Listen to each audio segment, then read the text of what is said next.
I am Æthelred, son of King Edgar, and I ascended to the throne of England in 978 under circumstances marked by blood and betrayal. My elder brother, King Edward the Martyr, was murdered at Corfe, an act whispered to be orchestrated by factions close to my mother, Queen Ælfthryth. Although I bore no direct responsibility, suspicion cast a long shadow over my reign from the outset.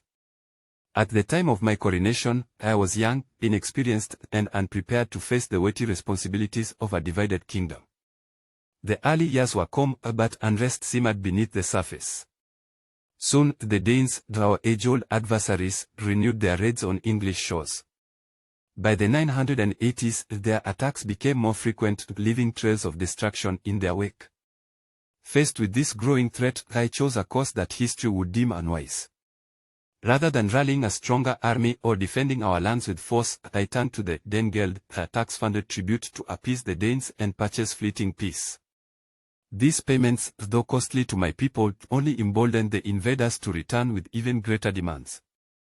My actions left our kingdom vulnerable, and I'd struggled to hold my ground as the threat intensified. My advisors were divided, and I was often paralyzed by indecision. Some urged diplomacy, others war. I attempted both but succeeded at neither. I issued new laws to strengthen the kingdom/U2019's governance, but these were poorly enforced. Order slipped further from my grasp, and discontent grew among the people. In 1002, I made a decision that would forever stain my legacy. Consumed by fear and anger, I ordered the massacre of Danes living within my kingdom on November 13, an event now known as the Massacre of St. Brice/U2019's Day.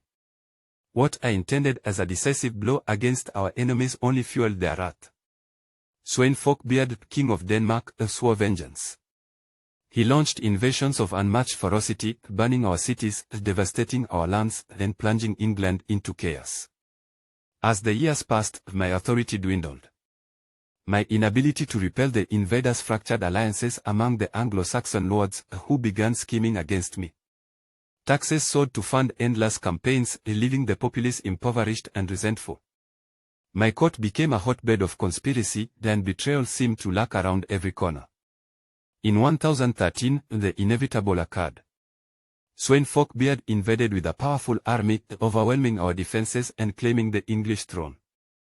Defeated and humiliated, I fled into exile in Normandy with my family, where I was left to ponder my failures and the choices that led to my disgrace.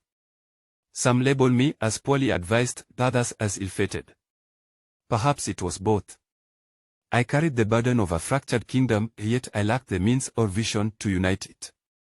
My story is one of struggle, betrayal, and failure /U2014, a reign marked by conflict but also by the harsh lessons of history.